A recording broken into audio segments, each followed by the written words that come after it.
Assalamualaikum warahmatullahi wabarakatuh. Bismillahirrahmanirrahim. Alhamdulillahirabbil alamin. Wassalatu wassalamu ala asrofil anbiya'i wal mursalin sayyidina Muhammadin ala alihi wa ashabihi ajma'in. Al-mukarram wal mukarram, para alim, para ulama, ibu bapak yang saya hormati, alhamdulillah kita sudah masuk di bulan Jumadil Ula, dari pertengahan Jumadil Ula terus Jumadil Akhir, coba kalau sudah recep ruang. Mudah-mudahan Allah Subhanahu wa taala menjadikan kita sampai ke Ramadan. Salawat serta salam marilah senantiasa kita sampaikan pada junjungan kita baginda Nabi Muhammad. Sunnah-sunnahnya kita ikuti, mudah-mudahan kita termasuk orang-orang yang istiqomah menegakkan sunnah-sunnah beliau, kelak kita bersama beliau di surganya Allah Ta'ala. Amin. Bapak Ibu yang saya hormati, ngaji kita ini sudah merupakan gabungan dari kitab yang sebelumnya, yaitu Zadul Ma'ad. Di bagian-bagian akhir dari kitab Zadul Ma'ad itu membahas tentang Al-Quran.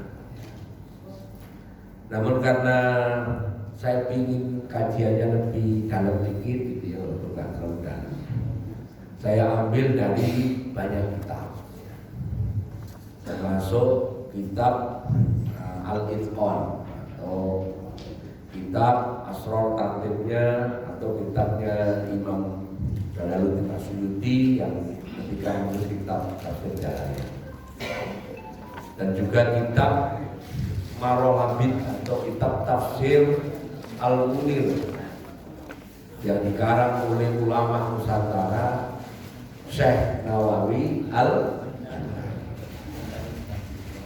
Sehingga sampai kalau orang Tangerang,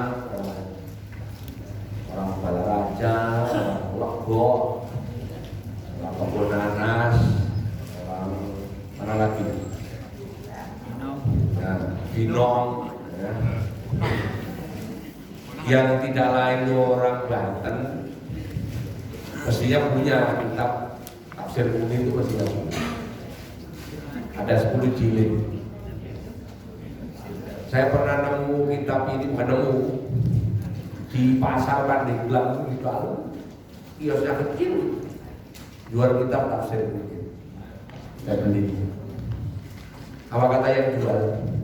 Pak Haji penglaris, ini sudah saya pajang 3 tahun gak laku-laku. Tafsir Munirnya sekarang saya pakai. Saya ceritanya mau nyari empe gitu. Terus kok tak lihat tuh ada toko kitab, tidak di pasar, dekat Pandeglang. Ya kan kalau Pandeglang kan kadang-kadang iseng-iseng cari gula aren, cari empe kan gitu. Ada dia yang jual kitab. Kitab dipajang 3 tahun barulah.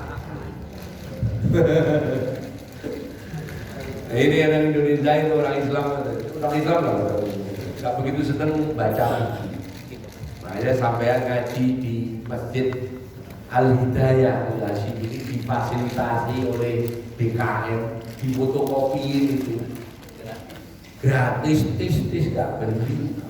Maksud saya sampai rumah, sampai kumpulin. Saya soalnya pernah nggak di sini, di Bintaro sana ngaji di satu tempat, saya bikinin makalah. Ada sekian tahun gitu, terus ada di depan rumah saya itu ada itu loh yang jualan sayur itu loh. Istri saya beli cabai, beli bawang putih sampai rumah. Di bungkusnya baru tak lihat-lihat, kok kayak makalah saya. Balik ke situ. Allah ya Allah, dijual kiloan.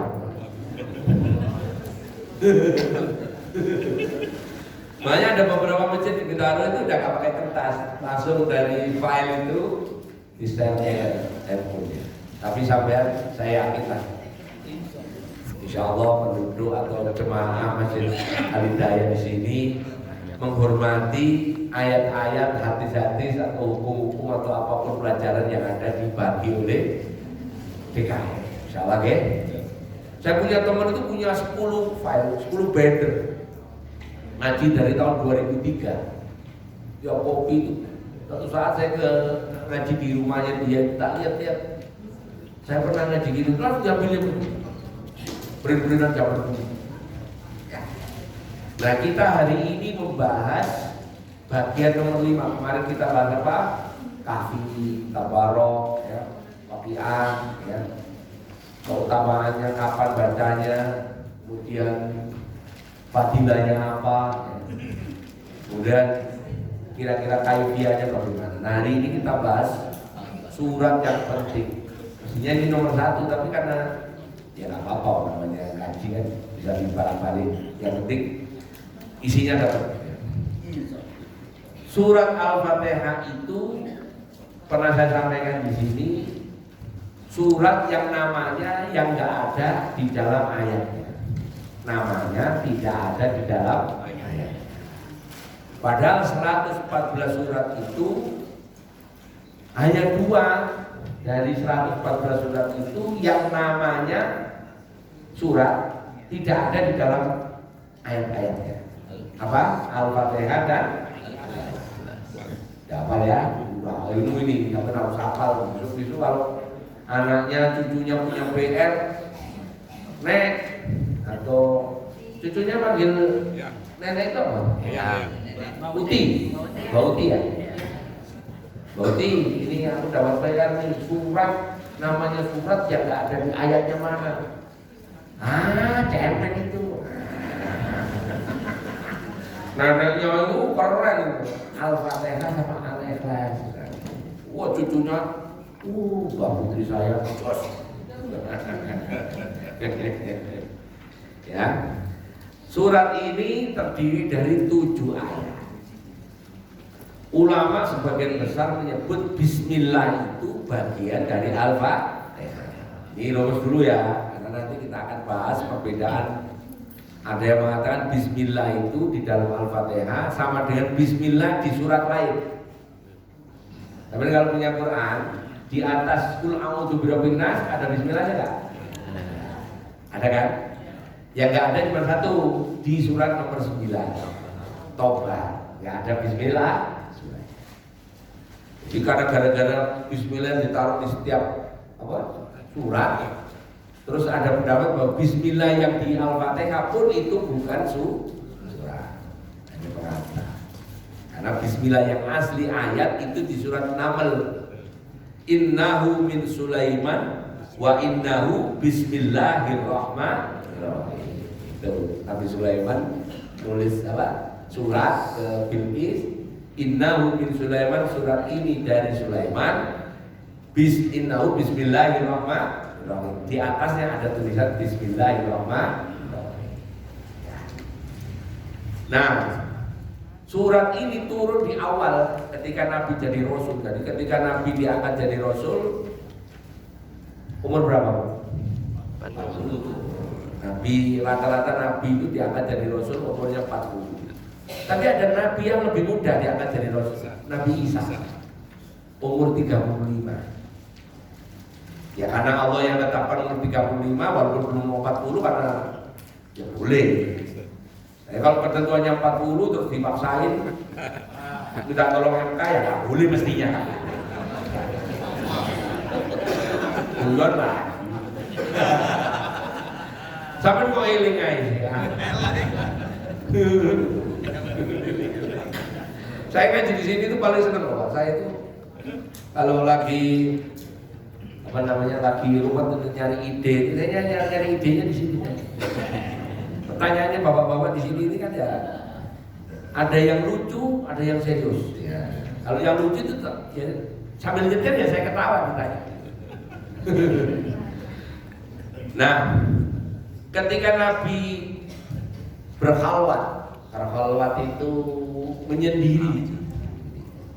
Kalau orang Jawa itu nyepi, makanya dipakai oleh istilah di Jawa nyepi itu bukan hanya mutlak punyanya orang Hindu, bukan. Nyepi itu menyendiri, berkhalwat. di bukit atau di gunung namanya, ya gunung itu namanya ada, cuman saya nanti kemarin tak cari.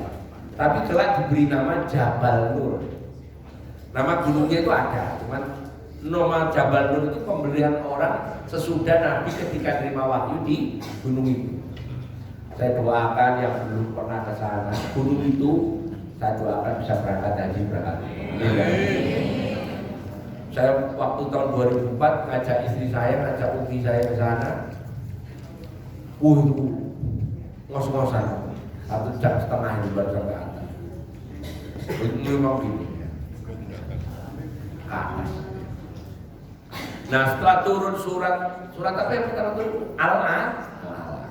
Ayat 1 sampai 5 ada yang mengatakan itu komplit sampai wasjud waqtari.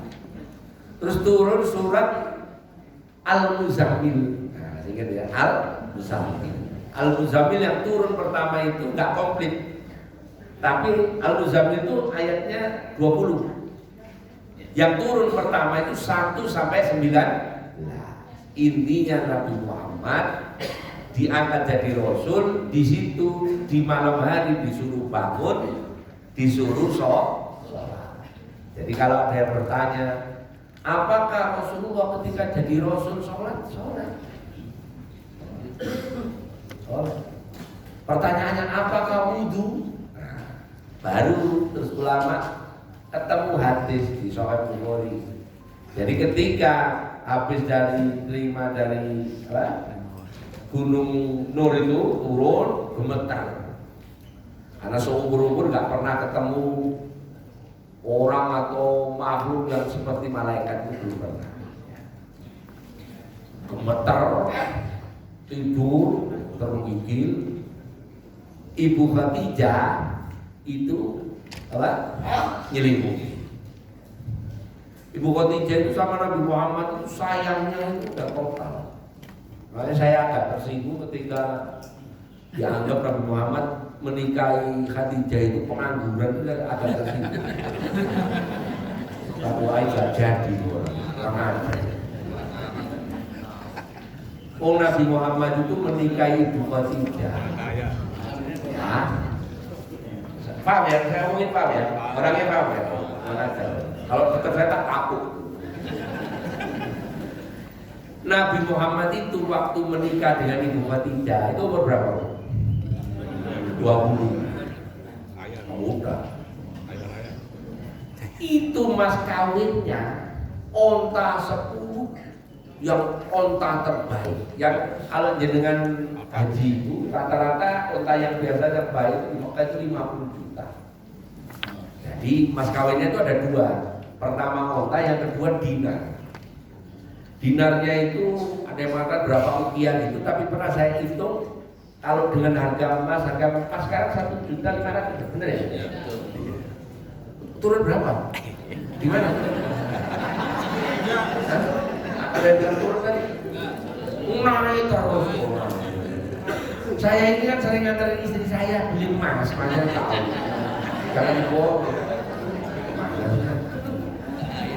Kalau harga emas itu 1,5 juta, itu kurang lebih Nabi Muhammad itu mas kawinnya itu 1 miliar nilainya. 1 miliar ditambah ontanya 50 kali 10 itu berapa? 500. 1,5 miliar. Orang pengangguran gak mungkin punya duit segitu. Goblok gak mari-mari. Belum pernah ngaji di sini sih masalahnya. Ya. Ini dimasukin YouTube, seneng malah. Nah saya nanya, kita kan sering ceramah, kita kalau harus niru Nabi. Saya tanya bapak-bapak, dulu nikahin istrinya mas kawinnya apa?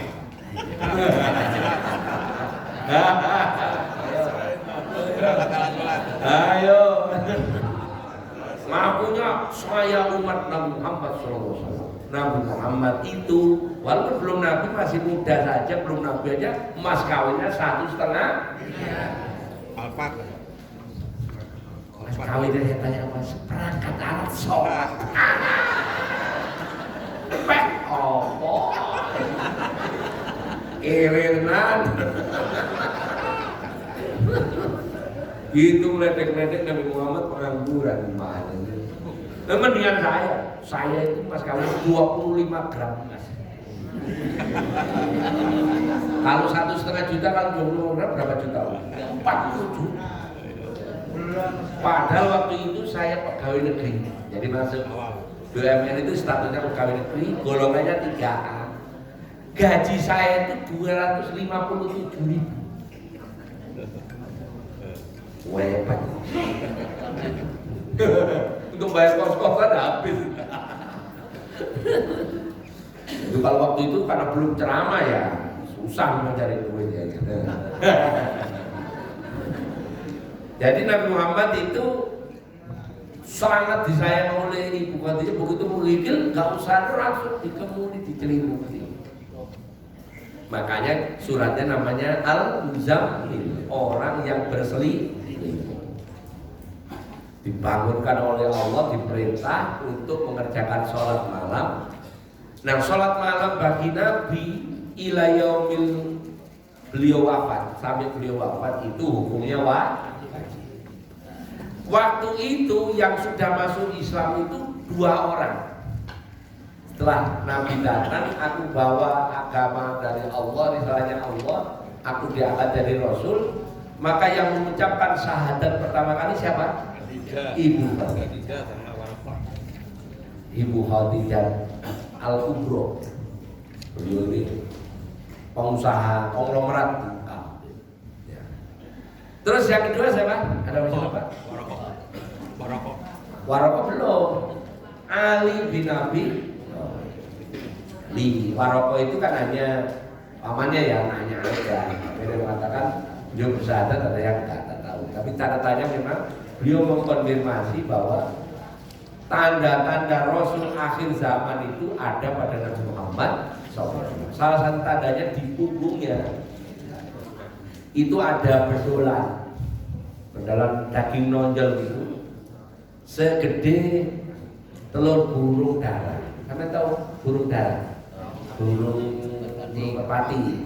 Kalian pelihara burung nggak? Pelihara burung kan? Ada yang pelihara burung? Enggak. Masa nggak pernah ngasih makan burung, nggak pernah? Burung bapaknya ngabur. Burung bapaknya. Itu burung yang kurang ajar itu, nggak pakai sayap tapi ganggu aja itu. Buya itu kadang-kadang ya kayak anak muda juga ngomongnya.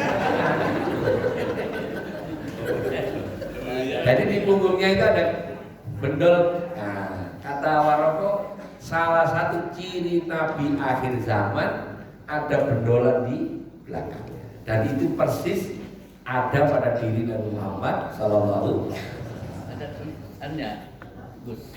Wallahu alam, tapi yang jelas bendol aja, nggak ada tulisan kayak tato itu maksudnya. Enggak. Itu di mana? Baru saya dengerin di mana? Kata itu masih dengerin ceramah di mana? Saya belum pernah jumpai. Nanti kalau ketemu referensinya saya sampaikan. Tapi sepanjang saya belajar sejarah belum. Apakah ada tulisannya gitu? Ya kadang-kadang kan, iya. Saya baru keingatan. Saya pernah parkir di Jalan Wahid Hasyim. Jalan Wahid Hasyim itu jalan itu. Jalan Wahid Hasyim. Apa sih daerah apa namanya? Kebon Siri ya? Nah, ada preman Pak, tukang parkir itu pakai jaket polo. Di sini ada tulisannya. Di sini ada tulisannya. Ini preman itu tatonya kok di sini ada tulisan. Terus Mas itu tulisan dibuka, jagalah kebersihan. Berujung ini jagalah kebersihan. Kebersihan sebagai daripada iman. Iya, nulis tato kok gak serem belas.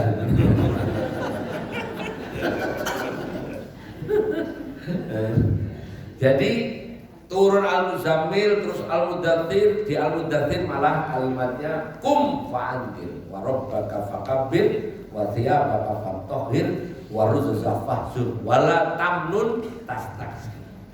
Itu kalimat yang nanti oleh para ulama, wala tamnun tastaksir. Kamu kalau dakwah jangan minta imbalan. Akhirnya ulama 4 mazhab menyebut ceramah, saya ngomong ya, itu gak boleh minta upah. Gak boleh. Kalau dikasih bagaimana? Empat mazhab ini mengatakan hanya Imam Syafi'i yang boleh, asal dia ngasih sesuatu ke jamaahnya. Makanya saya dari mulai ngaji di sini bikin makalah itu supaya saya waktu nerima amplop itu halal. Makanya halamannya nggak pernah lebih dari 5 halaman. Satu halaman itu 200.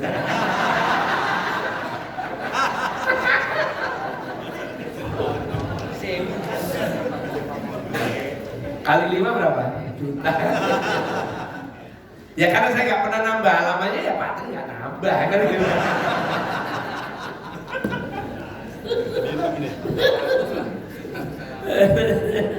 Tambah 100 sekarang. Alhamdulillah sudah 100. Lihat ya, alhamdulillah. Sampai gua tahu kalau aku ngantek ya. Masya Allah. Mas Mul ini ilmunya weruh satu deh gimana?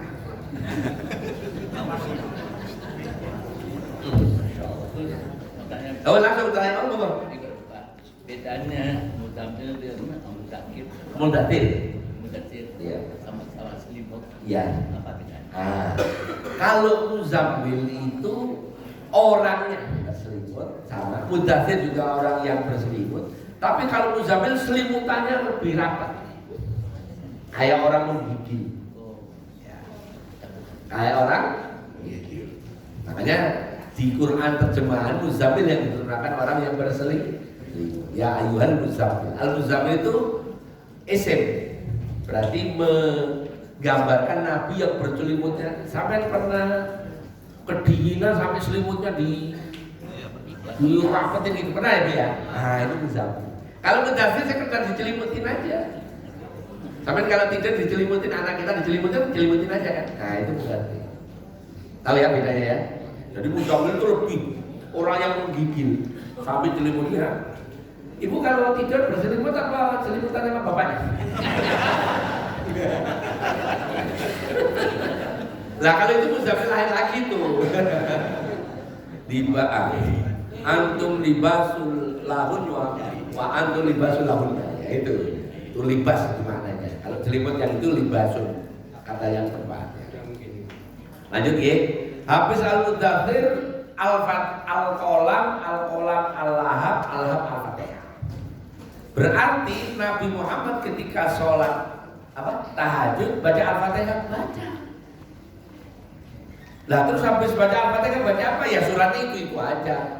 Al-alaq, muzammil, mudathir, al-lahab, al-qalam.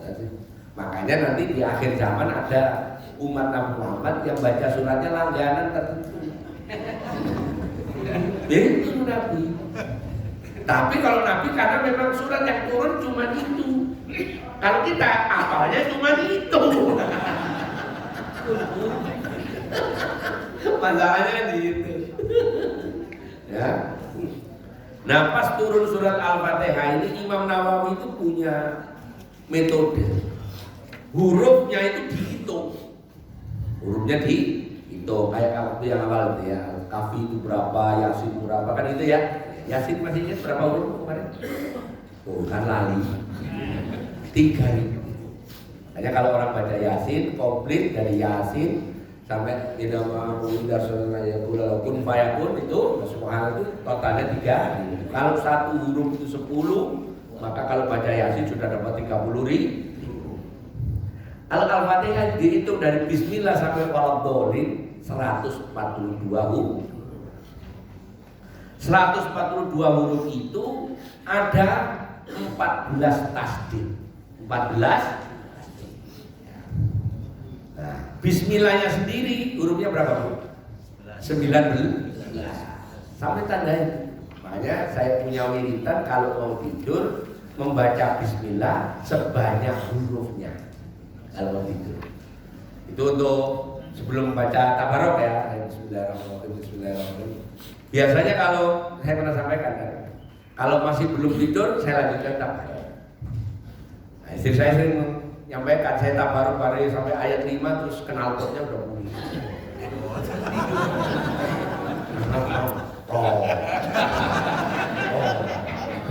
Racing.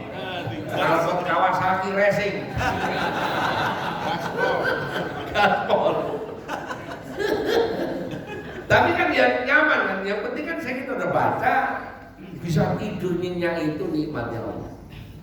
Banyak orang yang nggak bisa tidur terus ke dokter minta obat ya. Dan sampai kalau masih ditakdir oleh Allah tidur enak ya, bangun ya bisa jam 3 masih bisa tahajud, itu syukur. Karena itu nikmat Allah yang amat besar. Tapi jangan keterusan, karena tidur itu nikmat Allah, ngaji hati.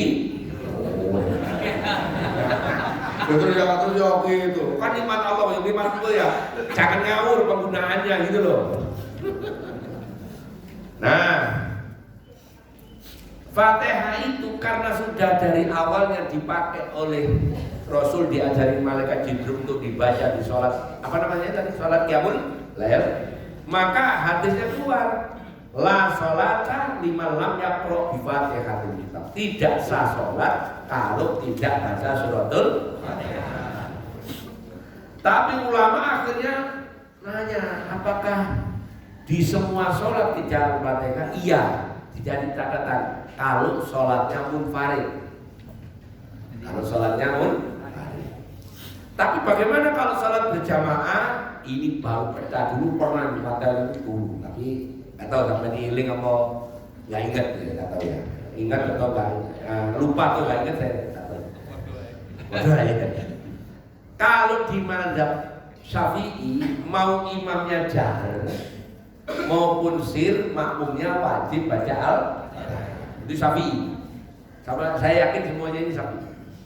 Karena buktinya kalau subuh jahar kan, sampai tetap baca Al-Fatihah. Tugasnya imam begitu waladolin jangan langsung surah.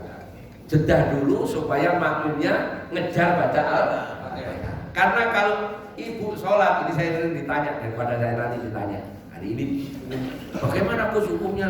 Saya sholat imamnya Bismillahirrahmanirrahim, itu saya bilang Bismillahirrahmanirrahim, Alhamdulillah. Bagaimana? Jawabnya jangan. Selesaikan imamnya waladolin, baru ibu bapak baca Al-Fatihah. Gitu ya. Dan itu biasanya ada yang kayak gitu biasanya. Biasanya. Nah, makanya saya baca duluan jawabannya biar nanti gak ditanya. Saya tuh tahuan kalau ditanya itu tahu. Nah, di mazhab Hanafi, mau imam kebalikannya sama, mau imam jahar, mau imam sir, makmum nggak perlu baca Al-Fatihah karena seluruh bacaan Fatihahnya ditanggung oleh imam. Itu mazhab apa? Hanafi. Kebalikan persis Syafi'i. Ada mazhab yang milih-milih. Imam Maliki itu kalau imamnya jahar, makmumnya nggak usah baca. Tapi kalau imamnya sir, makmumnya baca. Berarti kalau jenengan misalnya mazhabnya Maliki, kalau sholat maghrib di rakaat 1, 2 nggak perlu baca. Isya rakaat 1, 2 nggak perlu baca. Subuh nggak perlu baca. Zuhur, asar baca. Hambali sama dengan Syafi'i. Udah, cara ngapalin gitu. Saya kapal-kapal karena saya tidak pernah nulis, saya bagi 4. Nah, karena Al-Fatihah itu diulang-ulang 17 berarti ini pasti punyanya Syafi'i. Cuman yang jadi soal, Gus, alhamdulillah lagi. Cuman karena tadi saya sampaikan Bismillah itu dibaca keras atau sir, nah ini penjelasannya. Jadi orang nanya, Gus, saya kemarin umroh, Abdurrahman sama imamnya itu Abdurrahman Sudes itu kalau baca Al-Fatihah, Allahu Akbar, Alhamdulillahirabbil alamin, betul ya? Berarti kayak ayatnya Bismillahnya nggak dibaca. Itu sampai juga nggak usah, itu keliru. Atau sebaliknya yang buat Bismillah keras, itu Nabi nggak pernah nyuruh. Mari kita baca hadisnya. Kata Nu'aim al-Majmir atau al-Mujmir, beliau berkata, "Sholaitu wara'a Abi Hurairah." Aku pernah sholat di belakangnya Abu Hurairah. Nah, kalau ada hadis begini, orang sholat di belakang Abu Hurairah. Padahal Abu Hurairah itu hari-hari kalau sholat di belakangnya siapa? Ada orang bilang, aku sholat di belakangnya Abu Hurairah. Kita tahu datanya Abu Hurairah itu kalau hari-hari di Madinah sholatnya di belakangnya siapa? Nabi Muhammad. Inilah namanya sanad. Orang ini ngikut Abu Hurairah, Abu Hurairah ngikut Nabi. Nanti Nu'aim punya anak, anaknya Nu'aim punya anak. Nah itu sampai kita. Sebenarnya saya sampaikan kalau sanad sholat kita di madzhab Syafi'i itu nanti ketemunya Abu Bakar. Selama sampai ngikut sanadnya kitab-kitabnya Imam Syafi'i, Al-Um, sama turunannya kitab yang kecil-kecil, Fathul Mu'in, sama saronya yang anak Polibin, Sarwal, Mantep, banyak kitab Syafi'i kan. Selama baca itu nanti sanadnya sampai ke Muslim bin Khalad, Muslim bin Khalad sampai ke Abu Bakar, Abu Bakar sampai ke Nabi Muhammad Sallallahu. Apa katanya? Baqara'ah, yang ngomong Qur'annya siapa? Abu Hurairah. Bismillahirrahmanirrahim. Kedengeran oleh si Nu'aim. Kan dia kan sholat di belakang Abu Hurairah. Abu Hurairah baca Bismillahnya keras. Tsumma qara'a bi umil Qur'an, terus beliau baca Al-Fatihah tadi sampai selesai, sampai walaqulin. Terus Abu Hurairah bilang qala amin. Ya. Jadi di sini menunjukkan bahwa Abu Hurairah yang tiap hari sholat di belakang Nabi Muhammad kemungkinan niru Nabi Muhammad. Bismillahnya kan ucap jangan. Nah, ternyata ada hadis lagi sama. Abu Hurairah yang ngomong sekarang langsung. Qala Rasulullah sallallahu alaihi wasallam, "Idza qara'tumul Fatihah faqra'u bismillahirrahmanirrahim." Kalau kamu baca surat Al-Fatihah, bacalah juga bismillahirrahmanirrahim. Inilah dasar ulama menyebut bahwa bismillah itu bagian daripada surat Al-Fatihah. Tapi mana hadis yang katanya orang-orang itu kalau baca Al-Fatihah itu syirik. Halaman 2 berikutnya. Ini hadisnya dari Ibu Aisyah. Ibu Aisyah. Apa kata beliau? Karena Rasulullah SAW adalah baginda Nabi Muhammad SAW. Yastaftihu sholata bitakbir wal qira'ata bil alhamdulillahi rabbil alamin. Jadi Ibu Aisyah lihat Nabi sholat. Beliau enggak ngopi manis ya. Dah? Jadi ngopi baik enggak dapat. Ya, biar Pak adu dulu dulu ya, kita kopi juga. Kopi. Ini Ibu Aisyah yang ngomong ya. Tadi siapa yang ngomong? Yang bismillahnya keras? Abu Hurairah. Sekarang Ibu Aisyah. Beliau berkata bahwa Nabi Muhammad ketika habis Allahu Akbar takbir langsung baca Alhamdulillah. Pertanyaannya, Abu Hurairah itu dekat dengan Nabi kan? Ibu Aisyah? Apalagi istrinya. Sekarang ada 2 hadis yang sama-sama sahih. 2 hadis yang sama-sama sahih. Terus ada orang berkata begini, kita harus kembali ke sunnah. Maknanya kita harus kembali ke hadis. Ini ada 2 hadis yang berbeda. Yang satu bismillahnya jahar, yang satu bismillahnya sir. Anda kembali ke mana?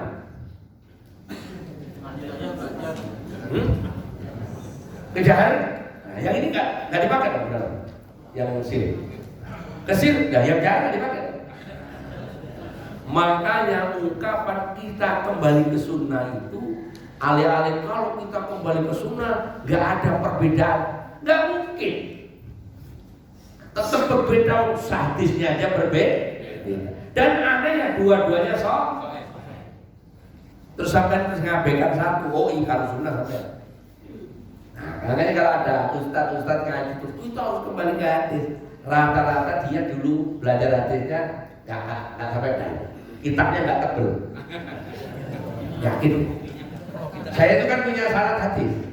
Saya punya syarat hadis. Makanya kalau kita harus kembali ke sunnah, ke hadis. Perasaan saya dari dulu nggak pernah itu pergi-pergi. Kamu aja yang balik. Saya dari dulu di situ. Saya kecil udah belajar hadis. saya disuruh kembali kemana? Itu ya. Jadi kalau begini gimana Bu? Sampai milih yang Bismillah Jahar atau Bismillah Yasin? Inilah ada ilmunya, namanya ta'arud. Apa? Ta'arud. Mengkompromikan dua hadis sahih. Ini ilmunya namanya ilmu mustalahul hadis, di fikih namanya ilmu usul fikih. Jadi kalau sampai hanya belajar fikih, terus hanya dengar orang baca hadis, ketemu gini, pasti bingung. Pasti sakit kepala, pusing, obatnya cuma satu, Panadol. Tapi kalau sampean belajar, izin mohon maaf, sama saya tak ajari pelan-pelan.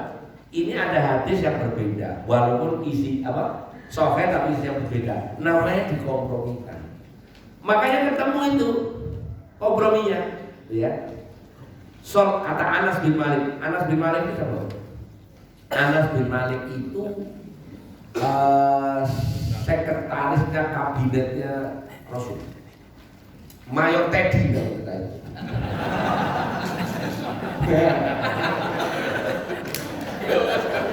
Tahu ya sampai ya?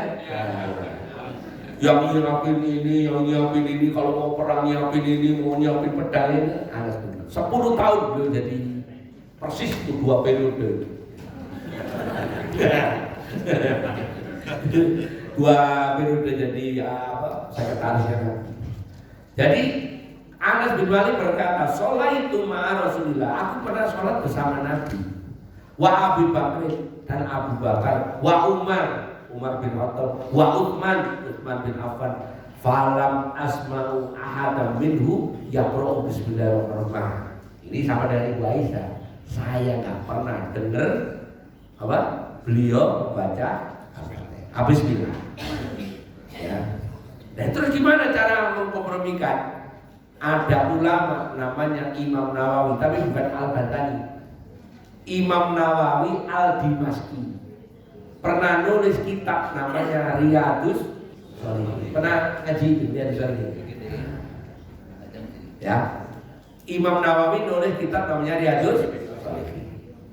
Beliau itu ahli hukum, ahli fikih. Hadis-hadis yang ini dikompromikan. Sebenarnya yang didengar orang Nabi gak baca Bismillah itu baca, cuman Jadi Allahu Akbar, Bismillah, Alhamdulillahirabbil alamin, apa gitu. Kalau ini terjadi maka 2 hadis itu langsung kepake.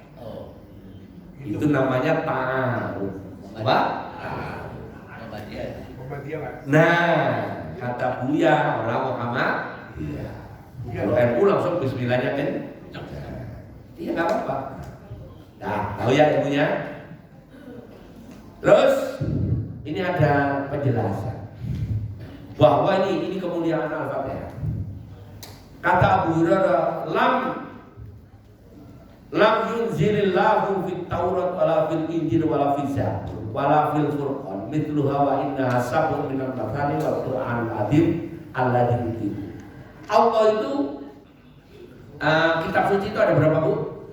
Ya, kita ngomong yang paling tua. Coba. Yang paling tua kitab suci itu apa? Zabur. Zabur turun kepada Nabi. Terus yang kedua turun kepada Nabi. Yang ketiga turun kepada Nabi. Di hadis ini disebut dari kitab 3 sebelumnya belum ada di 3 kitab sebelumnya itu yang kayak Al-Fatihah. Saya kebetulan punya Bible, punya Injil, punya Taurat yang bahasa Arab. Injil yang bahasa Arab, Taurat yang bahasa Arab itu kalau nyebut Tuhan itu Allah. Nyebut malaikat ya malaikat. Nyebut Jibril ya Ruhul Qudus, sama di Quran sama.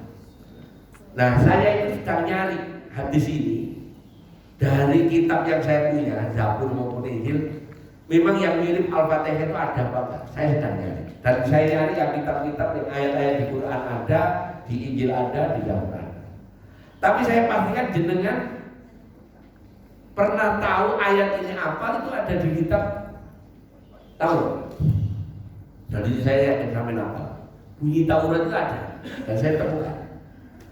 Kalau ibu baca Sabbihisma rabbikal a'la alladzi khalaqa fasawwa alladzi qaddara alladzi akhraja faja'alahu ghuta'an sanuqika fala illa ma syaa innahu ya'lamul jahra wa ma yasirka lil fadzakir nafatin dzikra. Ya. Apa? Kali dzikra. Terus wa yatajannabuhal alladzi yaslan naral tsumma la yamutu fiha qad aflaha man wa dzakara isma rabbih fasalla bal tu'thiruna hayatad dunya wal akhiratu khairun laka minal wala sawfa yu'tika kok bukan apa? Ayo mumet ya?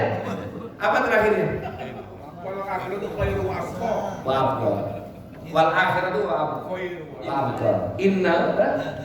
Inna hada suhubi wa mu. Jadi ala-ala itu ada di Taurat. Ala-ala itu ada di Taurat. Ditulis lagi di Quran. Itu maksud saya. Nah, khusus Al-Fatihah enggak ada. Gitu ya? Oke. Apa fadilahnya? Al-Fatihah itu kata Sayyidina Ali, kalau seandainya dirinci isinya, fadilahnya, terus ditulis orang rahasia-rahasianya dari Bismillah sampai Waladhdallin, ditulis di kitab, kitabnya jadikan buku, bukunya terus ditumpuk, ditaruh di onta, 70 onta nggak cukup. Makanya dulu ada ulama namanya mirip dengan saya, B. Arifin.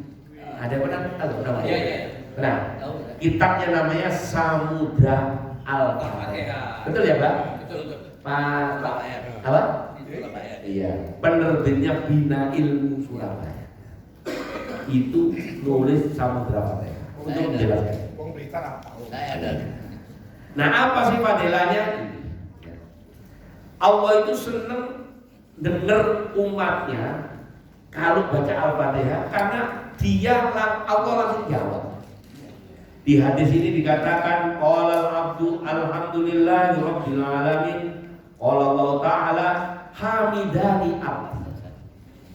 Ketika kita baca alhamdulillahi rabbil alamin, Allah jawab hambaku memuji. Ar-Rahmanir Rahim, terus Allah jawab asna alayya abdi. Hambaku juga memuji. Wa idza qala maliki yaumiddin qala majadani abdi.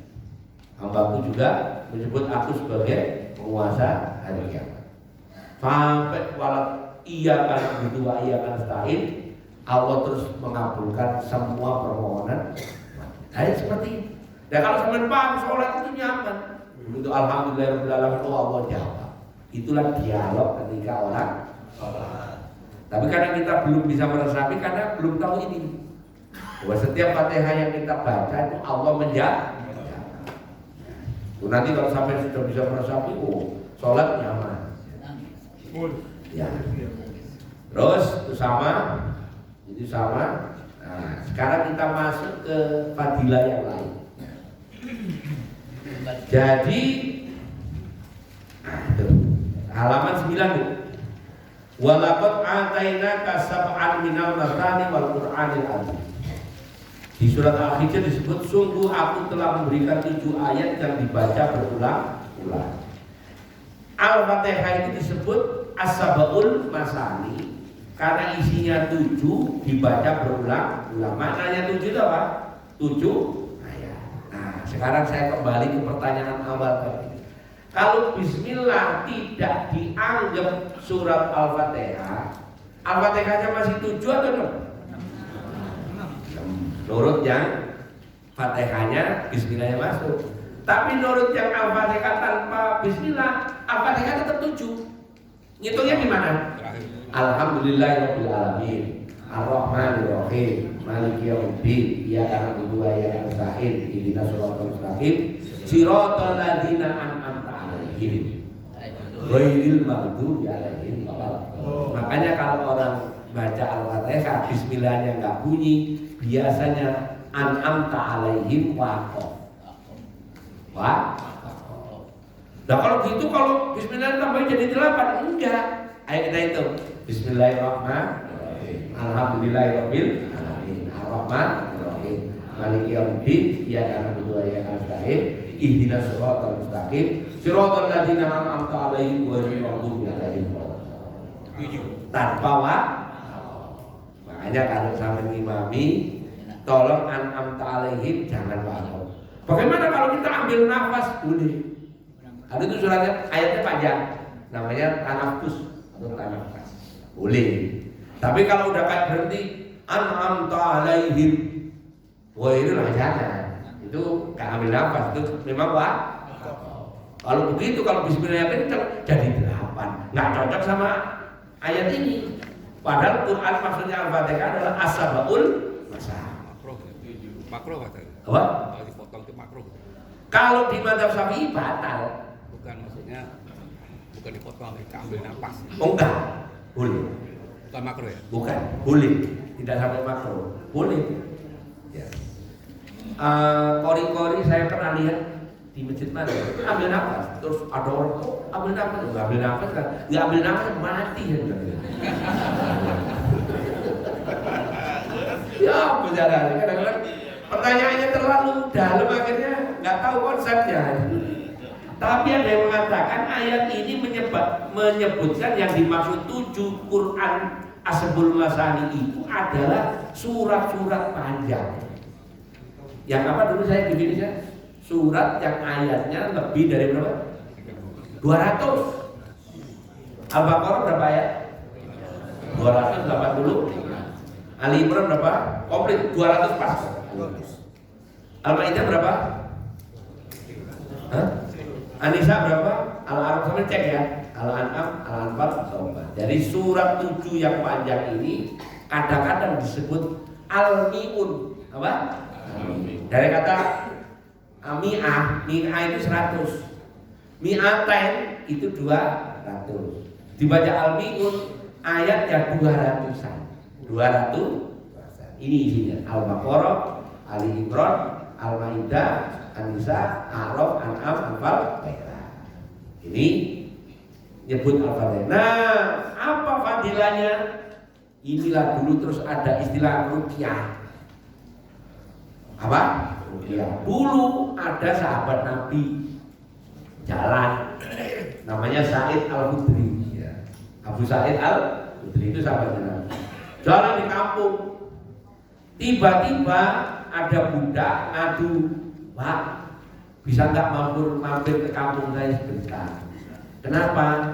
Ada dari keluarga kami yang sakit. Apa? Ada yang sakit.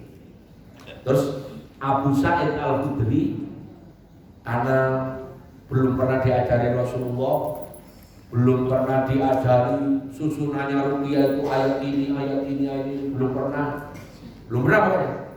Terus Abu Sa'id Al-Khudri ingat ayat di Quran yang isinya itu Quran penuh ya Al-Fatihah, dibacain Al-Fatihah.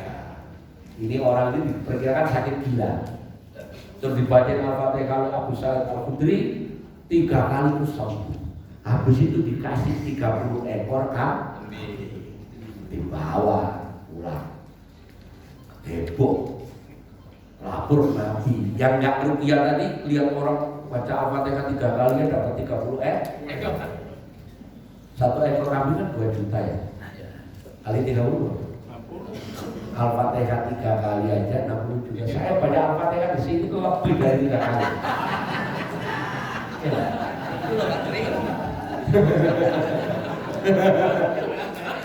Nggak, ini justru mau tak jelasin. Sampailah kedengaran Rasulullah bahwa ada orang Abu Sa'id Al-Khudri bacain orang pakai Quran sembuh, upahnya berapa? 30 ekor. Terus lapor Nabi. Bener itu. Iya ya Rasul. Terus Nabi bilang, kamu ambil aja 2, sisanya kamu bagi. Itu nanti untuk menunjukkan bahwa ruqyah itu gak boleh minta upah. Dulu tahun 2007 saya buka klinik ruqyah di rumah. Enggak. Benar, jadi masih ada sepatunya, foto-fotonya masih ada. Jadi kalau orang saya rupiah di rumah ya ngamuk ya, banting-banting, jajarin kursi dibanting patah, meja digulingin, gelas dilempar. Ada gue beras ya? Enggak. Belum kopi ya. Begitu, saya masih tinggal di rumah yang lama, Pak Tri, Pak Yudin nggak berani. Lama-lama itu saya bilang, udah Pak, tutup aja kliniknya, duit nggak dapat, rumah rusak.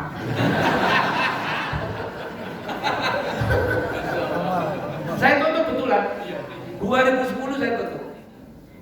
Kalau ada orang datang, saya mau rupiah kalau di rumahnya sampean, wes rusak nomor duit. Enak aja, nggak pakai bayar, nggak rusak. Itu risikonya ya itu, karena saya harus ikut dalil ini bahwa rupiah itu nggak boleh. Jadi kalau sampai ketemu klinik rupiah pakai tarif, guys nyalain aturan. Walaupun masih ada Apa? Terus masih ada ilmu rukyah. Apa mau di rupiah? Mau? Tanya dulu. Ada yang nggak beres kan?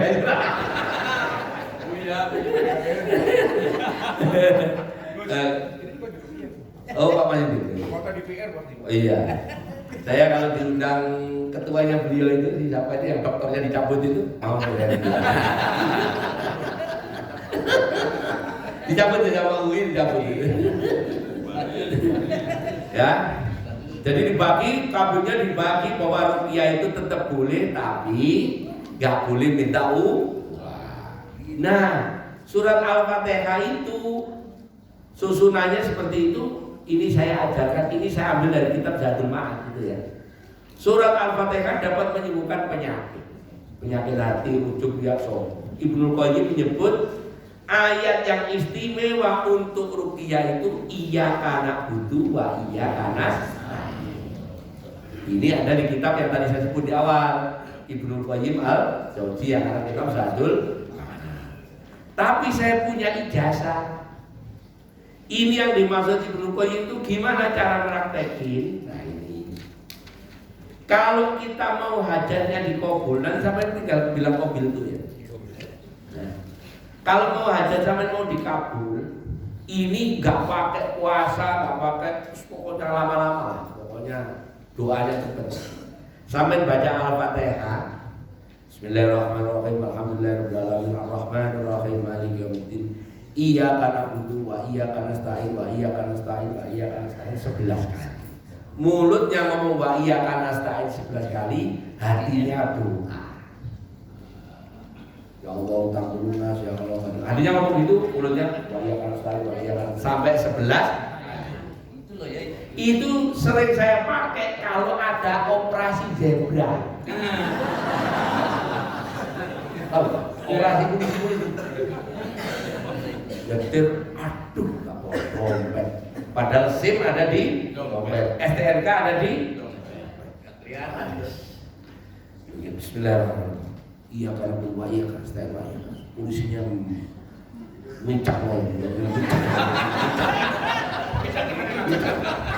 Mobil saya, mobil gede gitu loh. Itu mobil kan segede tronton mobil saya. Lewat. Ini ada polisi nggak sih? Tapi ini ada antinya loh. Ada antinya. Kalau dia polisi, kalau kita ke saya tak kasih antinya walaupun baca ini ketangkap.